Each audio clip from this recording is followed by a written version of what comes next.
Today on review, we are looking at Mass Effect for the Xbox 360. The story of Mass Effect is, of course, you play as a male or female version of Captain Shepard, who you are being pretty much thrown into the fray as the fourth human Vector, pretty much a super soldier for a council of aliens, and end up finding out that one of your fellow Vector had betrayed everyone and have found a ship called Sovereign, which of course is a Reaper, and the prophecy of pretty much a damnation of every species in the galaxy is set off by you finding a beacon, and the story pretty much pick up from there as you are hunting down Cylon and the spaceship itself and trying to figure out who the Reapers are and why they're coming and how to stop them. The highest point of Mass Effect is, of course, the mythos of everything. You have a huge diatext of information and insight to the universe, how every little thing works, how every race is came to be, the character types and everything. This is a game, if you want to be invested in the universe and know everything about the universe, you can do it at a obscene amount, might it be through audio logs or in-game reading. You will have a unlimited amount of knowledge at your fingertip. But outside of the mythos of everything, this is mainly a fairly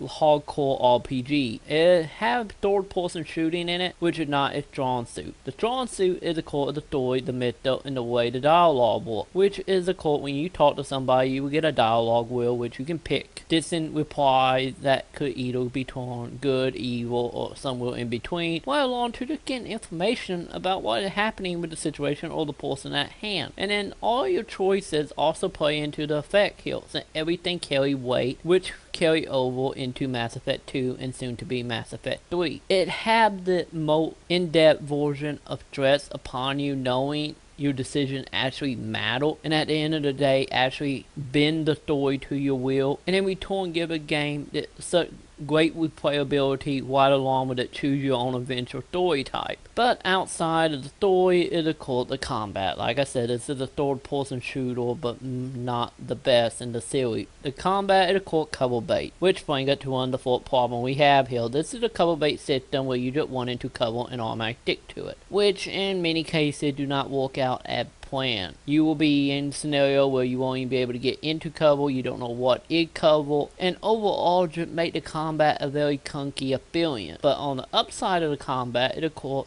depending on what teammates you bring along with you on your mission, which you can pick from at the beginning of every mission you go upon, you will have the biotic or hacking ability, which you will have a glowing wheel letting you use them ability, and in return will stop the game and make it pretty much a turn-based RPG to you pick what you want everybody to do, and they will do it. And the squad commands are fairly simple with telling them where to go, or you can tell them to come back to you or focus on the enemy themselves. So in return, you can play this whole game by just playing in menus and playing it like a turn-based RPG, which is mostly the only real enjoyment you can get out of this of the combat. Well, you put it down to casual and one and gun through it, which for anybody who want a shooting experience, that is heavy recommended without your achievement hunting. But on the other bad side of this is, of course, you can go planet to planet and go through solar systems and land on certain planet, which when you land you have the ability to drive around in a vehicle called a Mako, which drives like a RC vehicle with a broken controller. This is the most infuriating thing to drive in video game history in my book. If you're on an open planet, it's not so bad. The problem is that when you start getting into terrain that have mountains or holes, or in the main storyline when you are forced to drive it,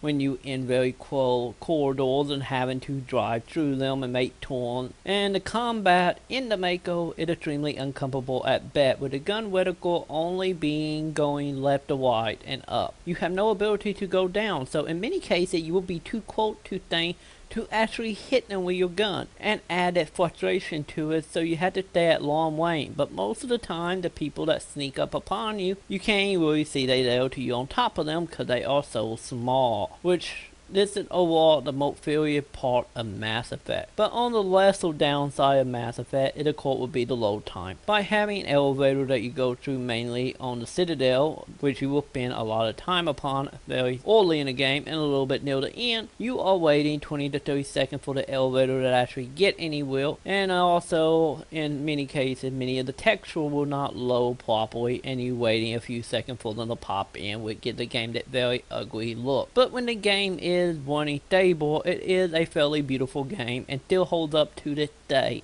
So overall, I give Mass Effect for the Xbox 360 a 3 out of 5.